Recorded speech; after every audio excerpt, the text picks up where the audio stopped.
I will be officially welcoming everyone in just a few moments after we hear our announcements.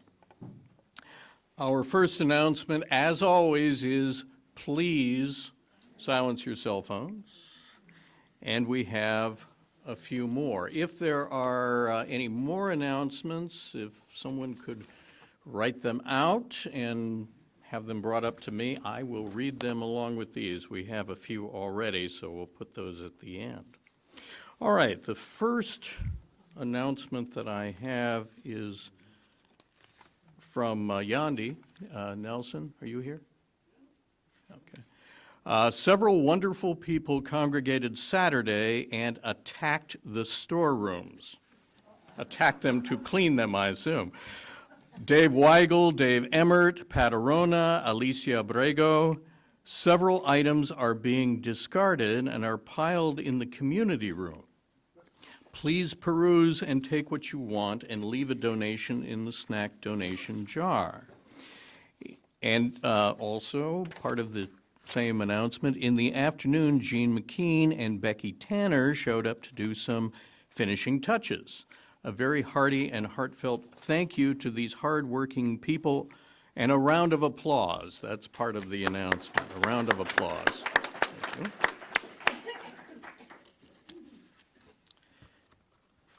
Also, thank you, from Becky Tanner, ladies, ladies, ladies, it says, Friday, April 14 is the monthly meeting for lunch at Country House Restaurant at 11 a.m. From Molly Anderson, the Amerind Museum east of Benson is free to Cochise County residents the first Sunday of each month. There will be a church outing to the museum following the service on Sunday, May 7. And see Molly if you have any questions. Here's one. Oh, okay. Thank you. I appreciate that. You must have a driver's license or some other form of proof that you have a Cochise County address.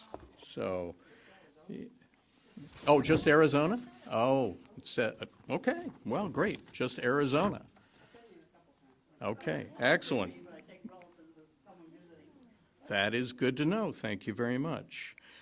And here's one that we should have received by email or as part of the bulletin, but special, or actually I think a separate notice, special announcement.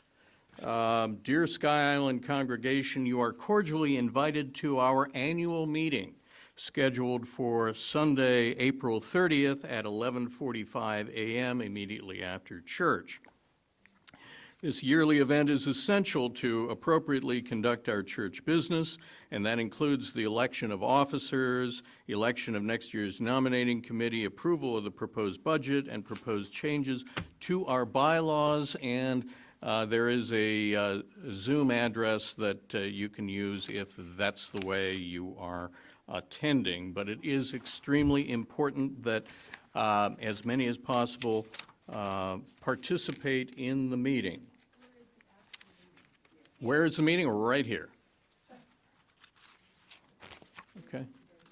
Yeah, right after the service. And yeah. After the meeting, there's lunch, and we would appreciate RSVP so we know how much food to order. Okay. And I'll take the RSVP. All right. I'm checking to see. I paper to check it off right now. Okay. All right. And also, I was asked to direct everyone's attention to our beautiful altar cloth that Hanji Richards, you may remember Hanji fondly, as I do. She brought this back from GA, I don't know when, but obviously several years ago. So if you haven't had a chance to admire it yet, please do that as soon as you can. At this time, now that we've heard all the news that is fit to announce, we'll take a moment to listen to Jean McKean play the prelude for this morning. Last Sunday, on Palm Sunday, we sang it. Now we're just going to listen to it. It is number 262 in our hymnals. It's called Hosanna in the Highest.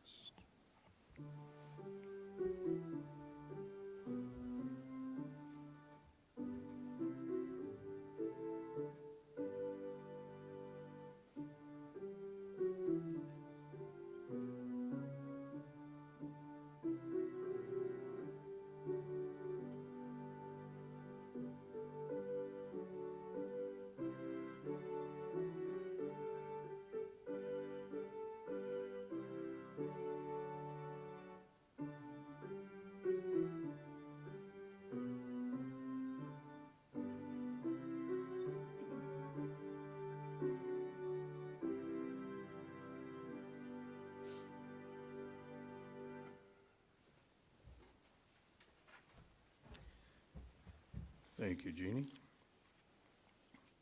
Now, I'd like to officially welcome everyone to Sky Island Unitarian Universalist Church. I'm Wally Hoggett. I'll be your facilitator this morning, and I'll be facilitating for our minister, the Reverend Tina Squire, who will be speaking this morning on the topic of Easter, making the resurrection and new life, or its unofficial title, Life Will Find a Way.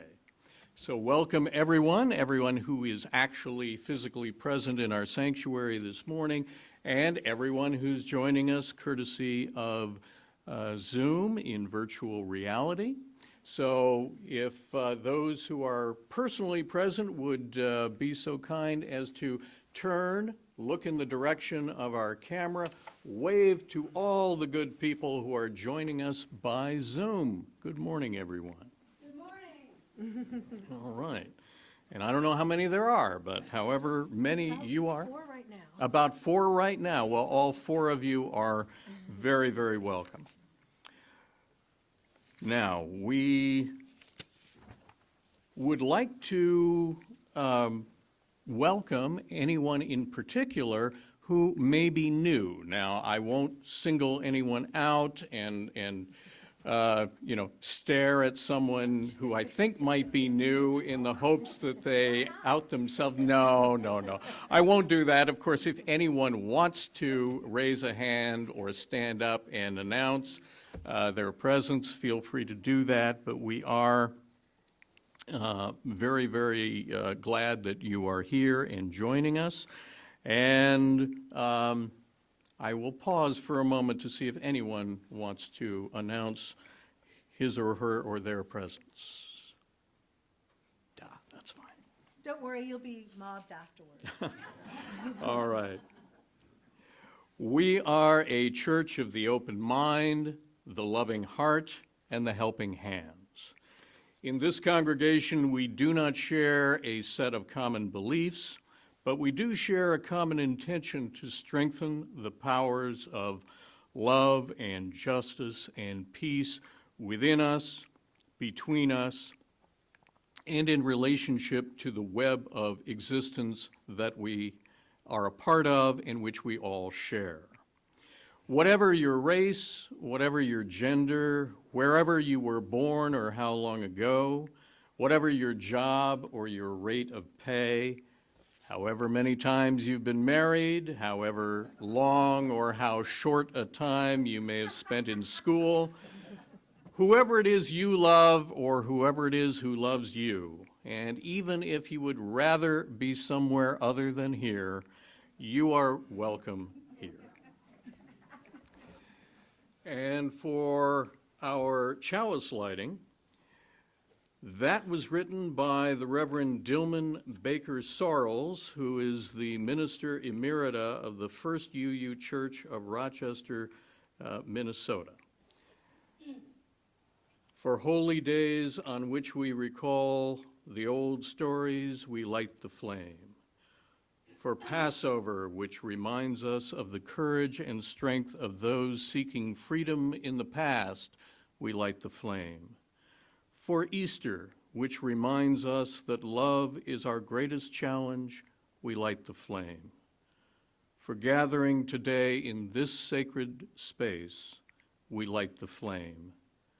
For the opportunity to be together as a community, to remember the past, to plan for our future, to be alive in our present.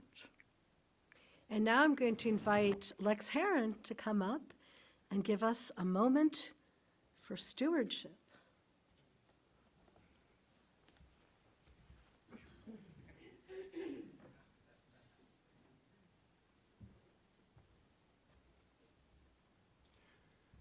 Good morning and happy Easter to you all. To me, stewardship is the actions taken by people to ensure the continuity and survival of something, whether it be an organization, our earth, our natural resources. I want to talk specifically about an organization and specifically about our church here. Our church, we want it to survive and prosper. And it's done by people. Nothing happens without the actions of people. And I joined this church. That was one of the reasons. I found the people here to be extremely caring, loving, and very supportive in times of happiness, in times of sorrow. And any organization to survive, of course, has to have the people, but also needs the resources to continue. And for that, I pay my share of money to support our church. So it provides our facilities, it provides the messages that we hear today. And for that, I'm grateful. I'm very grateful for the people I know here. And it's been an honor, and will continue to be an honor, to be with you. And that's why I'm here today, many Sundays, to be with you and to enjoy your company. Thank you, Lex. We are a covenantal community, and as such, we support each other when times are bad, and we rejoice together when times are good. We have a number of joys and sorrows that have been submitted to be read out loud, and if there are any more in the back, and if somebody could bring them forward, that would be greatly appreciated, but we do have some. And as the joys and the sorrows are presented, we will, for each one, drop a stone in the bowl that is on the altar. And the first one I'd like to start with is a great sorrow, and many of you have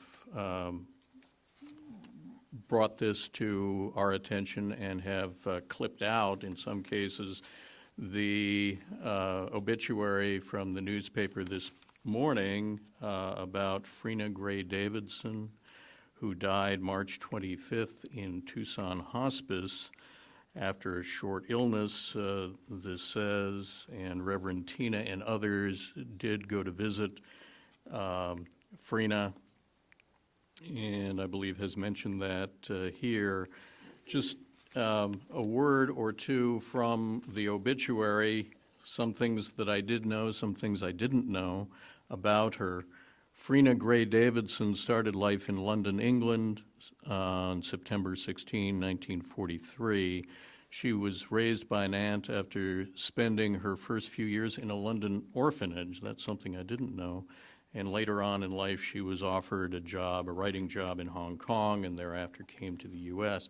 And she wrote books and a regular column in the newspaper about aging.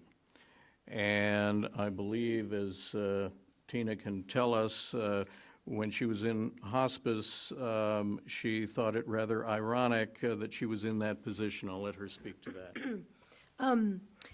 I didn't know she was in hospice. I didn't know she had died. Several times I've called where she lived, which is one of my two favorite places in this area. But there was another group that claimed to be her church as well, and I think they reached out to that group in Bisbee instead of to me, even though I wrote my name and called them. And so I'm kind of heartbroken. I didn't know till this morning that Frina had died. But I told you all, I've gone several times, and the most recent time was with Susie. And she had dementia, and she had issues with memory, but she still had her incredible sense of humor.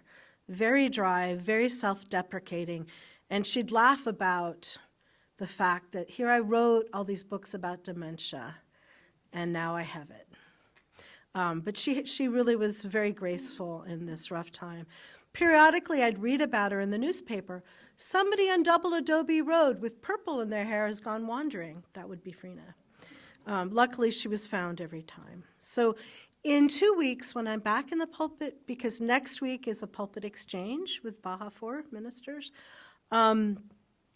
we'll have a time to talk about her and remember her.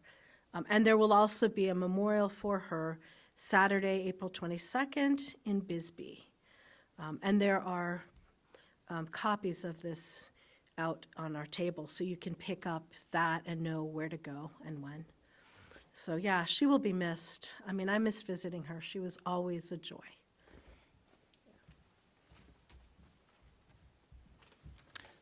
Thank you, Tina. Also a sorrow, tomorrow, Karen Horton's sister Wendy will be having a group meeting of Karen's care teams over the past month. She has a lot of questions and hopes to get answers that will help her make decisions about Karen's future care. Let's hold Wendy and Karen in our thoughts, and I neglected to put the stones in, my apologies, for Frina, for Karen and Wendy.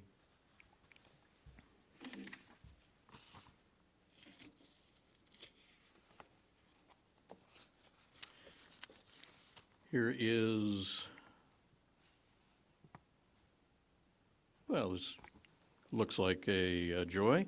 From Terry Reeves, Jeannie thanks you all for the birthday card. She misses you all, but she's getting ready for our Flagstaff trip. That's good.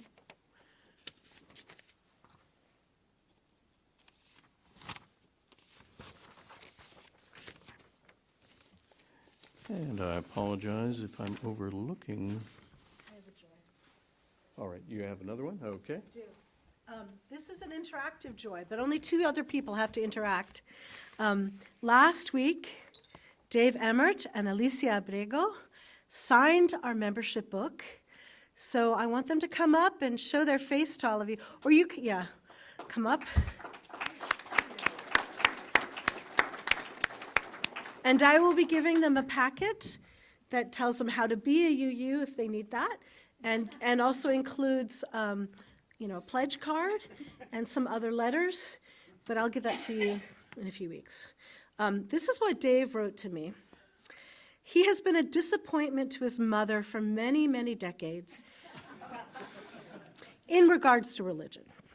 He was raised an American Baptist, though a relatively liberal one. Yes, they can be. But felt this didn't meet his religious and philosophical views when he was 17 years old or so. He even attended a service of the first Unitarian Society in Madison, Wisconsin back then, but it didn't click for him. He then decided Buddhism was more fitting. In 2007, his oldest son came home from school and firmly announced that coffee was the drink of the devil. Apparently, a school teacher had announced it in class, and his son thought he was serious. Dave decided it might be time to find a church to help promote religious understanding and maybe have a discussion or two about sarcasm. So, after taking an online religious service and learning Mount Vernon Unitarian Church was very, very close, He joined that church and signed the book. While living and working overseas, Dave continued to be a member of Mount Vernon UC, though spent a few years using the Church of the Larger Fellowship services. If you don't know about them, that's a way you can attend UU services online. Of course, we did that during, and still do that a little bit, during the pandemic, but they've been doing it for years. You can go to church via, how does it show? Anyway, you can go online. And he also attended Sky Island services once at school, once at another church, and a couple of times in this building when we moved around. He's that ancient. He's been, no, he's younger than I am, yes. But I mean, in our history, he was before we had this building. He came once when we were at Bella Vista, once at St. Stephen's, and a couple of times in this building. While he was visiting Fort Huachuca, Dave is still active duty military and has 2 sons, one in Wisconsin, that older one, and one in Massachusetts. And Alicia Abrego was raised by a Catholic mother and an atheist father. I know a lot of Mexican families like that. For the majority of her life, she followed her father's upbringing and even raised her own 2 sons in a very secularist way. She didn't even know about UUs until Dave dragged her to a service prior to getting married. And they did some of their wedding meetings with me on Zoom because I was away. She didn't even know about UUs. But Alicia has greatly enjoyed the services and the community. It's a place she has felt welcomed and safe. In fact, she has thought about dragging her own adult sons to a UU church in Mexico City. So yes, Dave and Alicia got married nearly a year ago, the 16th, and have kept coming back so far. Now, while her mother is happy she got married in a church and that they continue to go to services, but no one has gotten around to mentioning it isn't a Catholic church with a Catholic.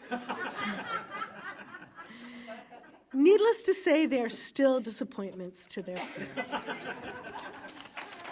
So welcome. You clearly don't fit in here.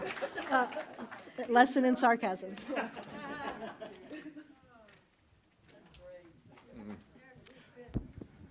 So, 1 stone for Alicia and 1 stone for Dave. And some for their mothers? Oh, yes, okay. Moms too. In fact, let's put them all in.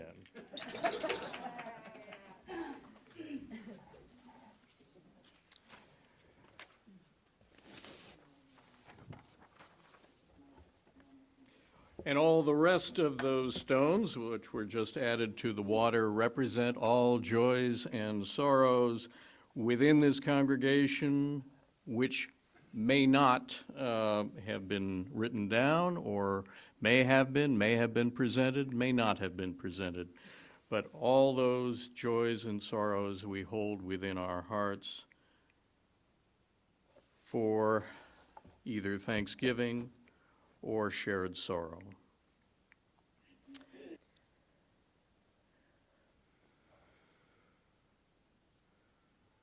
I think I've told you that my mother grew up attending a Unitarian church before they were UUs. Her mother and grandmother were American Baptist, but to keep the memory of her father alive, she went to the Unitarian church in her town. They took her there. And she told me once about a sermon. I don't know if it was given in that church or in All Souls in Washington, D.C., which she also attended, but her minister gave logical, scientific explanations for miracles. And as a kid who loved C.S. Lewis and Narnia and wonder and awe, I resented that minister wanted to destroy, define, debunk miracles. As I've gotten older, some of his explanations suggest even bigger miracles to me. So when Jesus was handed a few loaves and a few fish to feed a multitude of many thousands, this minister said he didn't wave his hand over the pile and suddenly have it just keep multiplying, right? Like you might see in a movie, ding, ding. No, in fact, when others saw that some people had brought up food, they started to do so as well. And if these are my words, not that minister's, if you know anything about the people who are following Jesus, they literally earned their daily bread daily. They did not have enough to hold off to another day. You wouldn't be carrying smelly fish that long anyway, right? So when they saw other people who weren't working pull out of their reserves, they decided to do so as well. They decided to risk and be generous, and then this multiplied. And for me, that's miraculous as well, that this group of people trusted and gave, and that it took everybody there to make the miracle happen. So today, I'm not going to define, debunk, destroy the miracle of Easter. Some of us believe that a supernatural force brought a powerful being back to life, offering new life to us all. I love that story and the wonder around it. But for me, there are bigger miracles in that story that I think even those of us who don't believe in supernatural beings maybe can embrace. First, it's miraculous to me that there is a life force in this world that keeps coming back. Death does not have the final word. Despite all our destruction, as Dr. Ian Malcolm says in one of my sacred texts, Jurassic Park, life will find a way. So we who live here in 2011, we saw wildfires creep closer and closer. Some of us have more intimate knowledge. It is horrifying to see a field completely charred by wildfire. And it is so beautiful when you start to see little shoots of new life coming in those barren fields. And it's not just a biological life force, right? Although that is miracle enough. I think our spirits are pretty resilient and keep coming back. How many people here have lived through something you thought would just destroy you, right? Leave you completely crushed. We've heard of families who have years where they keep having family members die, friends disappear, they lose jobs. There just seems to be cycles in family life, right? And yet, they seem to come back. There are fresh shoots of life. I'm so grateful there is that life force. And despite human attacks on our world, so far, despite what we've done to our environment and each other, we have come back. But I think, just like the multiplication of loaves and fishes, we are needed. We are called to take part in that life force. I really love being in a UU church. I love being here because the one sentence in my seminary in Chicago, we had to write a paper based on one sentence that we could stand on. It was a UCC seminary, but they're non-creedal as well. So one of my friends was Wiccan, and if she argued a good Wiccan argument, it was fine. I had this sentence that I could stand in, and then I described each word, and my sentence was, though the world is broken, with care, resurrections are possible. Now, some of my professors got upset. Don't take away my resurrection with a big R, but I focused on the fact that new life with care is possible. And for me, care is such a rich word. It means lying awake at night, strategizing. a little bit too much like my mother, who planned her children's lives instead of sleeping at night, right? There's also the care where we tend those tender shoots of new life. There's also the care that we pay attention and we give a darn. And despite numbing destruction in our world, we keep coming back to care. And I truly believe that if we love on all those broken parts in our lives and in the world, and we keep showing up, there are no guarantees. But eventually, those places can heal.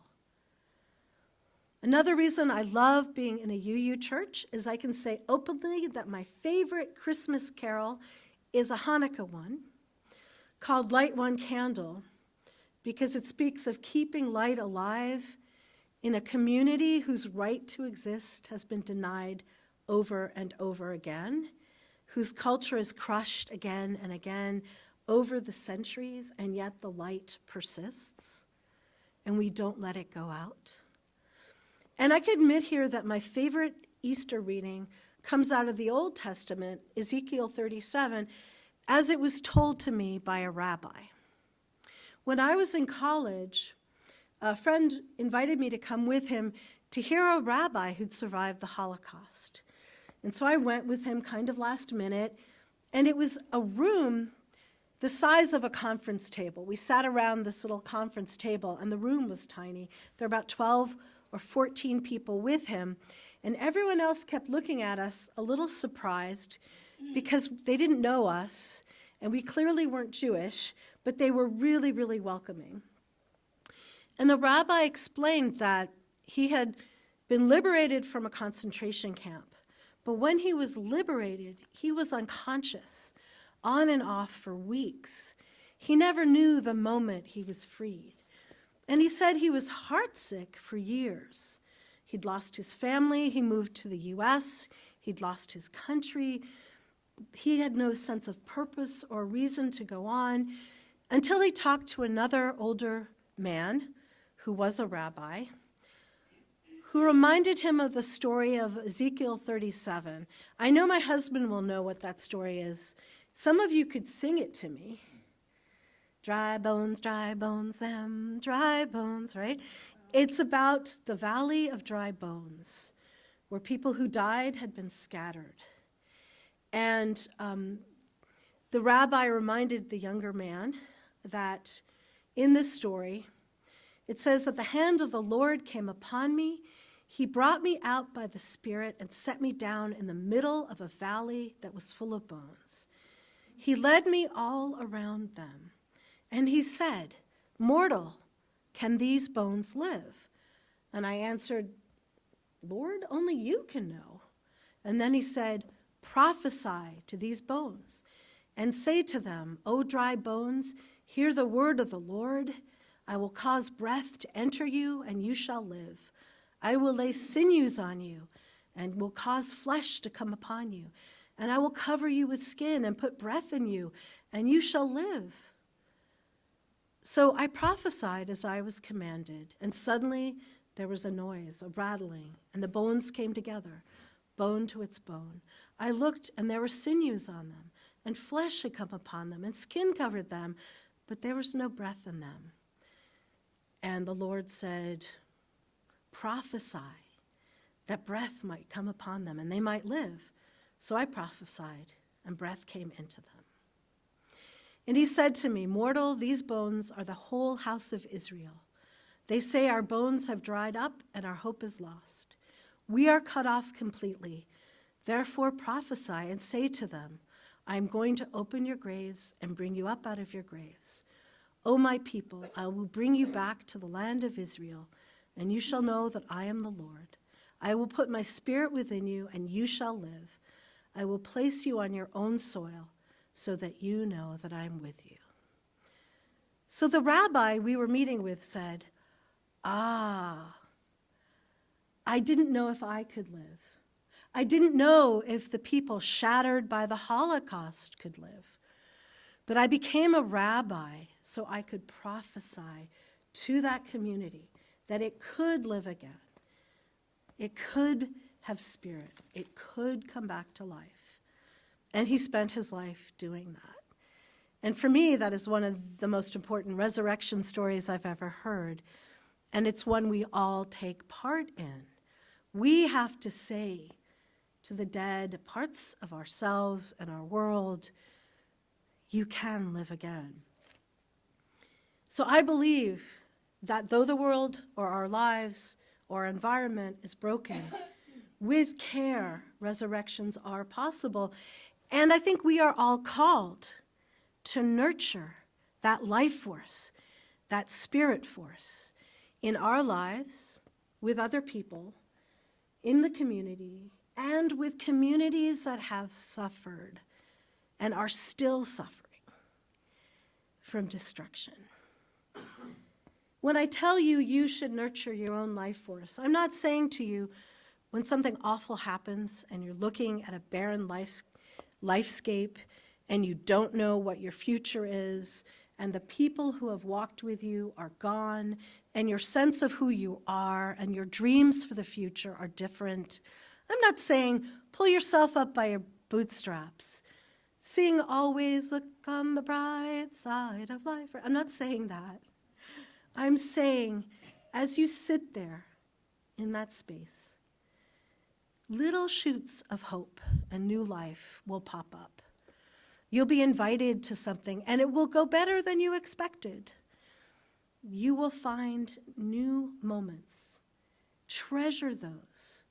You may not find them every day, but we are called to nurture that physical and spiritual new life.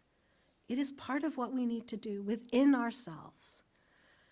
And then I think we're called to do that with other people. I read yesterday an amazing story of a NICU nurse, neonatal intensive care, who had 5 children of her own. She was a single mother. And in the NICU, she kept running into a 14-year-old girl who'd given birth to triplets. And the girl kept coming every day alone. And she worried about the girl, but she didn't want to invade her space. She kind of built up trust. It really helped when she admitted she had also been a teen mother and had 5 children. And after 5 months, when the young girl left with her triplets, the NICU nurse went looking for her to bring her some supplies and discovered she was living with an aunt and uncle, her 3 babies in a playpen, and she was sleeping on a couch. And the nurse thought this would not be good for the triplets. And the one boy actually didn't thrive, was in the hospital, and the Department of Social Services wanted to move all 4 children somewhere safe. And they called Katrina Mullen, that NICU nurse, saying that Sharia Small wanted to come live with her. This was a huge decision because she already had 5 kids, right? 2 of them were grown and out of the house, but she had a 16-year-old, a 14-year-old, and a 7-year-old, all boys. I really wish I had a picture up there. She finally agreed to do it. She welcomed her in, and she said, the 14-year-old is now 17, and Mullen, the NICU nurse, says, I'm so impressed with her. She's learned how to manage difficult emotions. She's working on communication skills and therapy, always puts her children's needs first. In the beginning, it was pretty much me doing everything for the babies and her observing and participating when she felt confident. And now she's in charge. I'll watch them if she wants to go hang out with her friends and stuff that teenagers do, but I'm just her backup. And she's now officially her mother. She adopted her this February. And there's this really cool picture of, they all look a lot alike. And one of Mullen's sons, well, 2 of the older sons are holding some of the triplets, and clearly the family has blended and there's a lot of love. She just amazes me every day. When she's frustrated with the baby, she never raises her voice. She's just blossoming into this incredible woman. Now, I'm not saying to all of you, you need to adopt a teenager with triplets. I'm just saying that there are opportunities in our lives to nourish the life force physical and spiritual, in other people. And depending on what resources we have, what energy and time and whatever we have, sometimes we can make a difference. And I think we don't just tend our own source of life and that in individual others. We really need to be aware of communities around us that are not being supported in our world. How many of you ever watch Finding Your Roots with, yeah, I love watching the stories and the histories as Dr. Henry Louis Gates examines a couple, usually they're celebrities, and he goes back in their family trees and lets them know the stories of the past. And a couple weeks ago, he talked with political commentator Van Jones, and I can't believe that something hit me in a new way. I knew it intellectually, but I didn't know it here. Van Jones says, they went back as far as they could go on one side of his family, and he said, I think most people who watch your show know that if you're black, because we were considered property, you know, it's like trying to find the title of a car more than trying to find a human. That's how we were treated. So it's like this big drop-off. You know that your people are from Africa. You don't know from where. You don't know what language they spoke or what religion they had. You don't know how they got here. You don't know where they landed. All you know is that somehow you wake up in America where you have a family history that has been obliterated and a present that is very, very challenging, and a future that is unknown, and you have to figure it out from there.